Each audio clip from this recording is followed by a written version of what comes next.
the rise of fascism didn't create much anxiety in the West. It really didn't. It didn't create anxiety in the British government. It didn't create anxiety in the American government. In fact, I remember when I was in college and there was what we now call a progressive mayor. He was progressive, LaGuardia. He had the Italian fascist air fleet coming in to be hailed in New York. Of course, people who were in City College, which is where I went to school, protested it. But the origins of the anti-fascist movement in the United States and worldwide were really communist. People don't remember things like the Reichstag trial.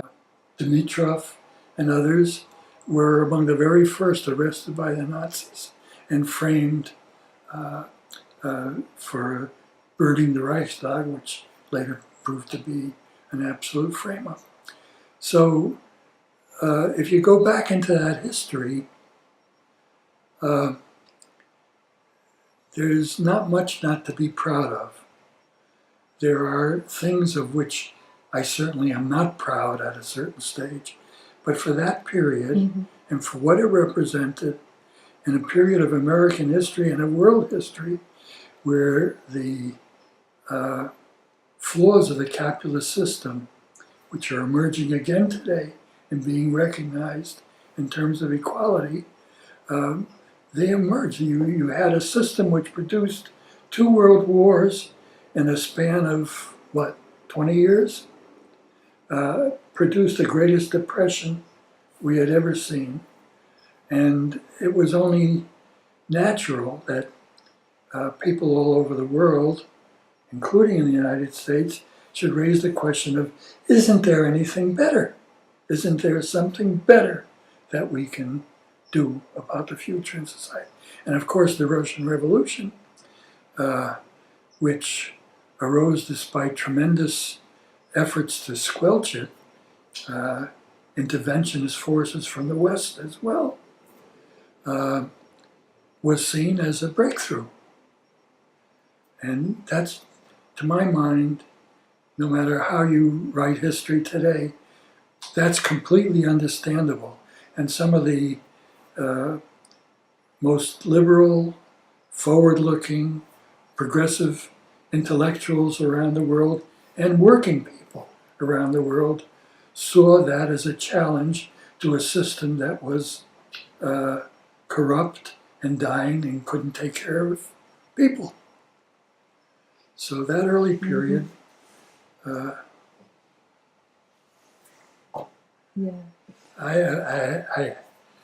I stand by. Yeah. And so can you talk a little bit more about your student years at City College? Yeah. So this was 38 to 42? Yeah. Yeah. Well, and you were the president. I became, yeah. I became active in high school.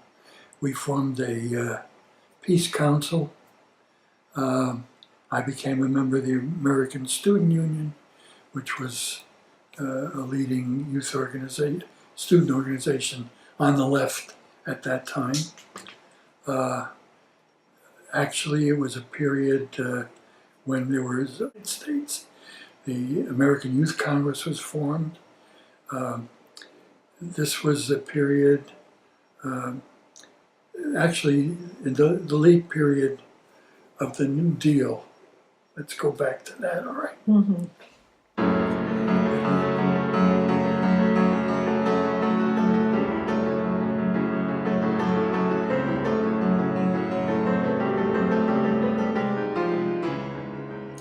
What happened in the United States eventually, in the struggle to confront the depression and to pull out of it, was the emergence of the New Deal. And the communists originally were very skeptical about Roosevelt, and I think remained skeptical in many respects. But they came to see that the New Deal, development of the Labor Relations Board, the embrace of industrial unionism, the passage of things that communists had fought for almost alone, Social Security, unemployment insurance. They became very supportive of the New Deal in the latter and 2 terms of Roosevelt.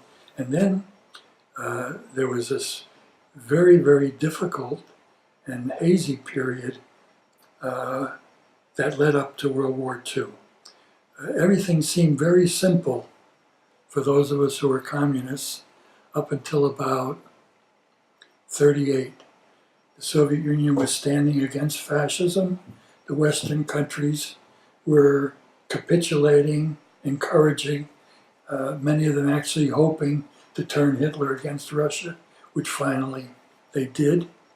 That was the atmosphere. There was the invasion of the democratically elected government of Spain. There were people, I was too young, but there were people who I knew very well who went to Spain to fight, and some who died there.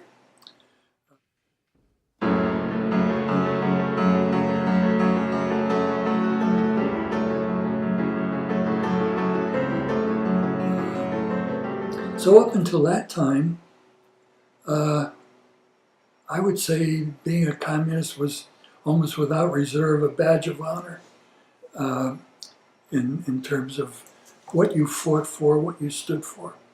It became very confusing in the latter period of the 30s when the developments in the Soviet Union began to make clear that it was far from a utopia. That I think we could have accepted, but that actually there was a degree of brutality, of contempt for people, of arrogance, of tyranny that we didn't see, that we denied. And I think probably one of the most important points was the trials that took place. Looking back at them now, they were unbelievable. Anybody with a brain could have realized that people weren't getting up one after another and confessing crimes and then going to their death praising Stalin. It just was unreal when you look back at it.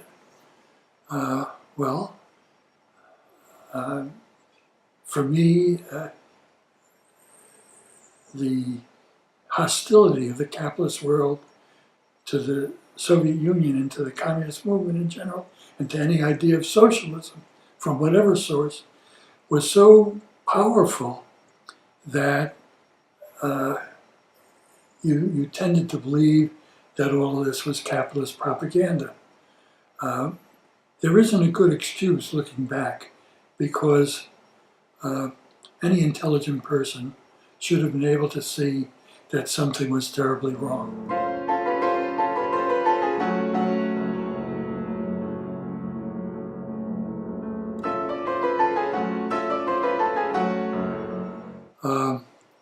The eve of the war became very complicated because, on the one hand, there were the problems of tightening dictatorship in the Soviet Union. Stalin was giving a speech, which I remember being very impressed with, that we have 10 years to catch up. We either catch up in 10 years or we'll be destroyed. And it was exactly 10 years, so I mythologized that. But in any case, it was a very complex period, because the fact is that the basic strategy of two things are true. One, that the Soviet Union was the main bulwark against fascism up until 1939. And number two, that the main strategy of Churchill in particular, but of the West in general, was in general to coddle the fascists, not to recognize the enormity of the danger that was developing to the world. And actually, when push came to shove, to attempt to turn it, dran nach Osten, drive to the east, and let them bleed themselves out.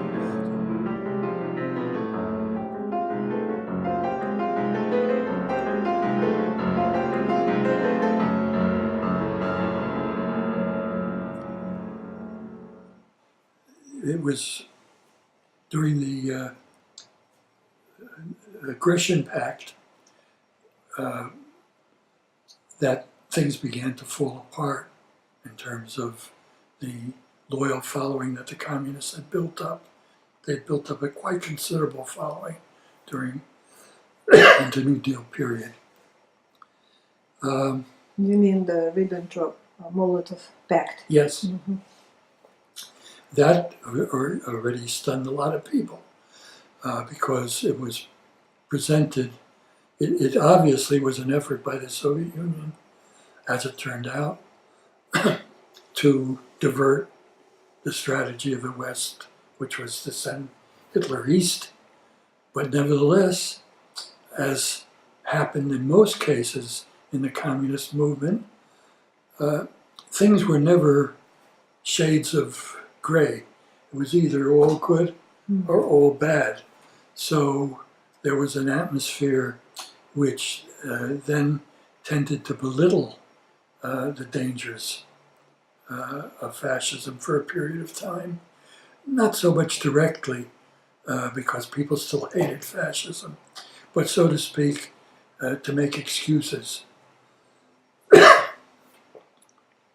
And I remember that period because I might as well throw it in now. The question that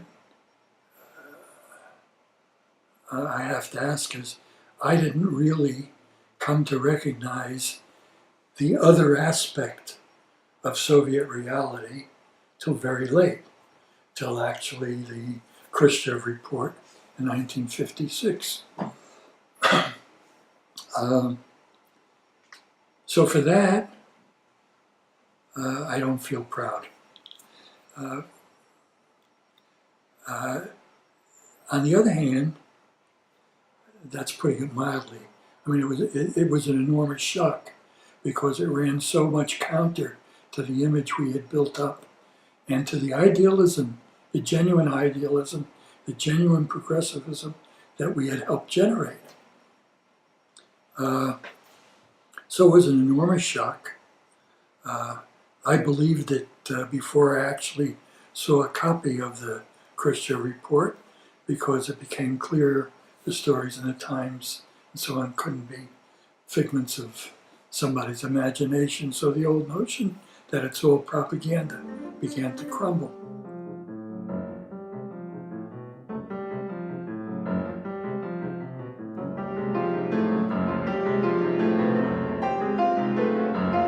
But there's another aspect to it, which actually continued in my outlook for many, many years up through the present.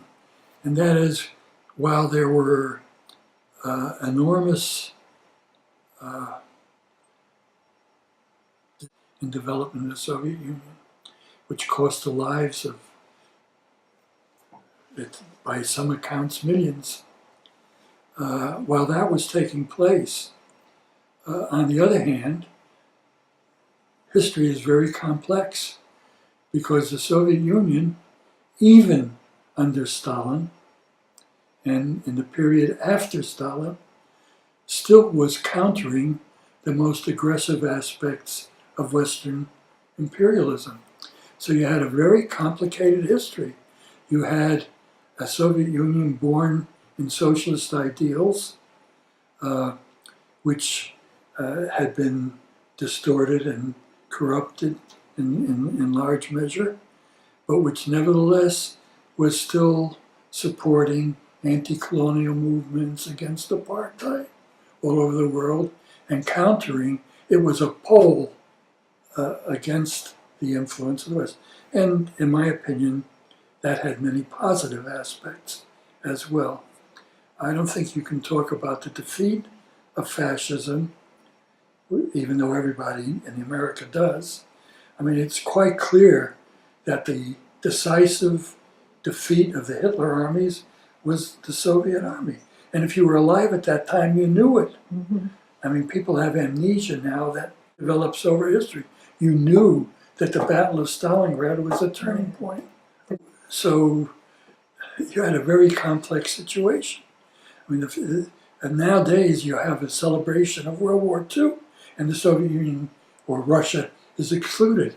But not only did they give 20 million lives to that, but they actually broke the back of Hitler's army, which doesn't at all deny the enormous importance of the role played by the United States in supplies and ultimately in the actual fighting and offensive.